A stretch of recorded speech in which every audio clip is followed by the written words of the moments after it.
Hey, do you like lady finger? I do. I like to wash and brush them and soak with half teaspoon salt. How do you get rid of the slimy texture? I cook it like this. I cook it for 5 minutes or until softened.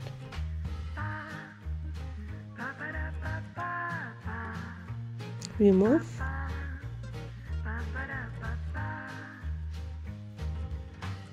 Then I cut into bite size. Season with 2 tablespoons soy sauce